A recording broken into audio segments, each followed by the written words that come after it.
سلام به کانال زنگ آشپزی خوش اومدین. اگه دوست دارین آموزش درست کردن این کیک نرم و اسفنجی و فوق‌العاده خوشمزه کدو حلوایی رو ببینین با من همراه باشین. کیک کدو حلوایی یکی از خوشمزه ترین کیکاست و اگه مزه بی‌نظیر این کیک رو تا حالا امتحان نکردین بهتون پیشنهاد میکنم که این آموزش رو از دست ندین. یک کیک نرم و اسفنجی و خوشبو و فوق‌العاده خوش‌طعم و خوش‌رنگ که به راحتی حتی بدون نیاز به همزن برقی هم میتونین درستش کنین و از خوردنش لذت ببرین. مواد لازم: آرد 2 پیمانه، پوره کدو حلوایی 1 پیمانه یا 250 گرم که روش تهیهش خیلی راحته. فقط کافیه کدو رو با مقداری آب بذارین خوب بپزه و بعد رو حرارت تفت بدین و هم بزنین تا به اضافیش کشیدش و آبکی نباشه. چون آب اضافی کدو باعث میشه که کیک خمیر شه. من برای پوره کردنش هم از وسیله خاصی استفاده نکردم، فقط حین تفت دادم با پشت قاشق لهش کردم.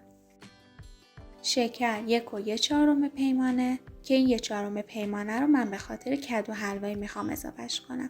شما هم نسبت به میزان شیرینی کدو حلواییتون میتونید مقدارش رو تغییر بدید. روغن 2/3 پیمانه، تخم مرغ 4 عدد، بیکینگ پودر 1 قاشق غذاخوری یا 2 قاشق مرباخوری که من از این بیکینگ پودر بسته یه بستش رو استفاده میکنم که معادل 1 قاشق غذاخوریه. نمک نوک قاشق چایخوری و وانیل نصف قاشق چایخوری که اگه از وانیل شکردار استفاده میکنین میتونین یه بسته رو کامل استفاده کنین، اما اگه از وانیل ساده استفاده میکنین نصف قاشق چایخوری وانیل کافیه.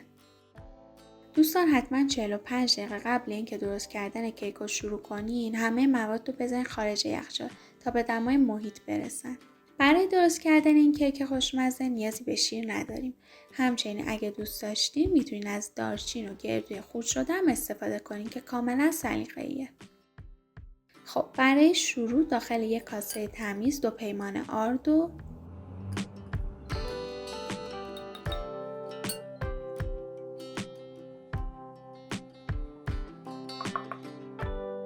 با بیکینگ پودر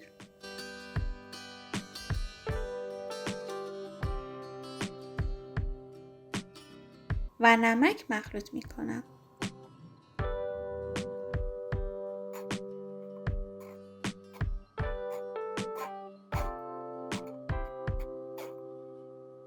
و مخلوط آرد و بیکینگ پودر و نمک رو 3 بار الک میکنم. همونطور که تو آموزش کیک ساده وانیلی هم گفتم، الک کردن آرد و بیکینگ پودر خیلی مهمه. حتی اگه عجله داری این کار رو حتما انجام بدین تا کیک پوک داشته باشیم بعد پخت. خب من مخلوط آرد و بیکینگ پودر و نمک رو 3 بار الک کردم. حالا میذارمش کنار. حالا داخل یک کاسه تمیز 4 تا تخم مرغی که داشتیم میشکنیم.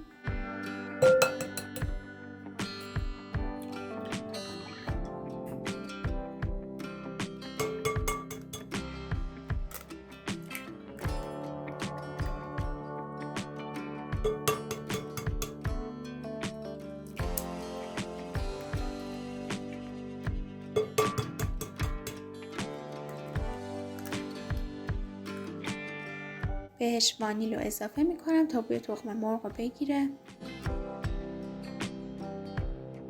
شکر رو اضافه میکنم.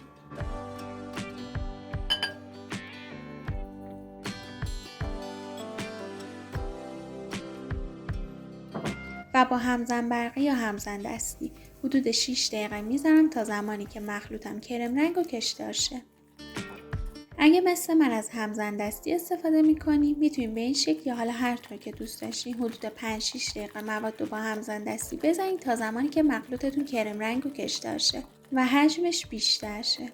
از این مرحله تا آخرین مرحله تهیه کیکمون باید همه هم زدن و مخلوط کردنمون رو توی جهت انجام بدیم.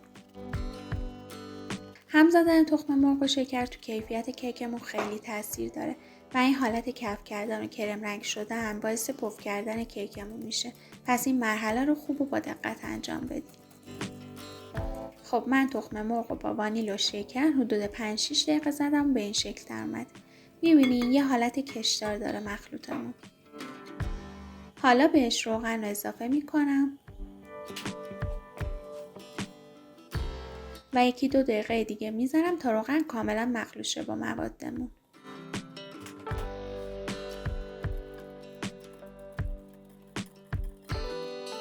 دوستای عزیزم اگر که تا اینجای ویدیو همراه من بودین لایک و سابسکرایب یادتون نره.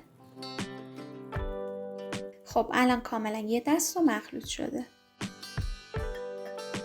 حالا بهش پوره کدو حلوایی رو اضافه میکنم. ببینی این پوره اصلا آب اضافی نداره و شل آبکی نیست، چون بعد پخت با پشت قاشق لهش کردم، پوره کردم و رو حرارت هم ایستادم تا آب اضافیش کشیده شه تا کیک رو خمیر نکنه.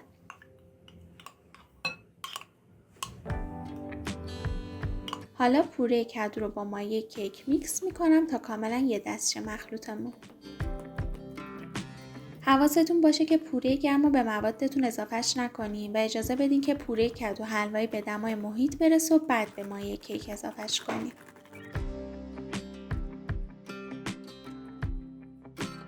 خب حالا مخلوط آرد و بیکینگ پودر و نمک رو که 3 بار الک کردیم طی 3 مرحله به مایه کیک اضافه میکنیم و مخلوطش میکنیم.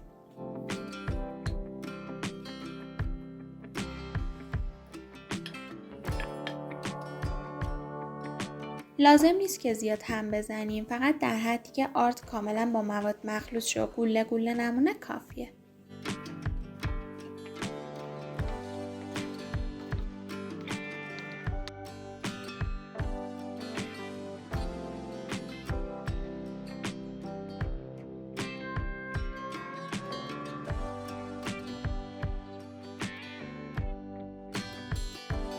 خب اینم از مرحله آخر.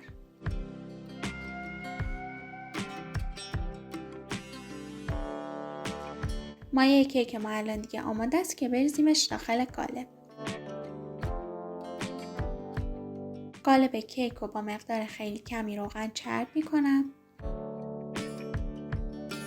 بهتره برای چرب کردن قالب به خصوص دیواره های قالبتون از روغن زیادی استفاده نکنید تا کیکتون بیشتر پف کنه. حالا کاغذ روغنی رو که دقیقاً به اندازه قالبم برش زدم میذارم داخل قالب.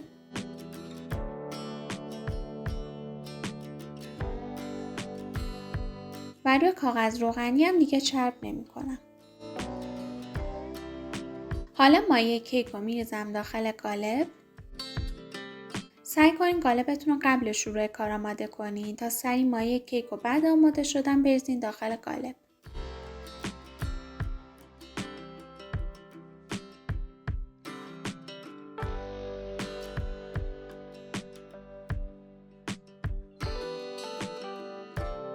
خب حالا قالب رو چند بار به سطح میز میکوبم تا حبابای داخل کیک خارج شن.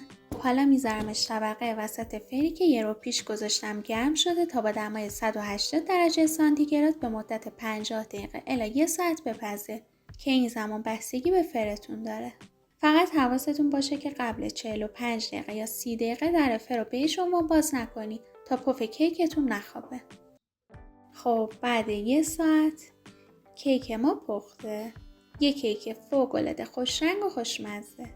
میتونی قبل اینکه کیک رو از فر خارج کنی یه سیخ چوبی یا یه چاقو رو داخل کیک فرو کنی. اگه تمیز بیرون اومد یعنی کیک پخته.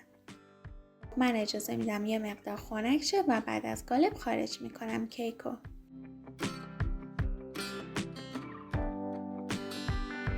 اگه این کیک رو تا حالا امتحان نکردین و فکر میکنین خوشمزه نیست بهتون پیشنهاد میکنم که حتما امتحانش کنید. واقعا ارزش درست کردن داره این کیک.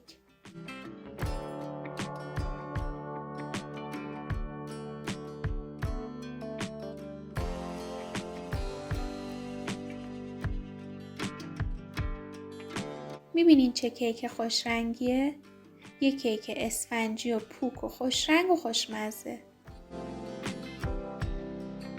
امیدوارم شما هم این کیک خوشمزه رو درست کنین و از خوردنش لذت ببرین. دوستای عزیزم ممنون از همراهیتون. لطفا اگه این ویدیو رو دوست داشتین لایکش کنین، کانالمو سابسکرایب کنین و زنگوله رو بزنین تا اگه ویدیو جدید گذاشتم با خبر بشین.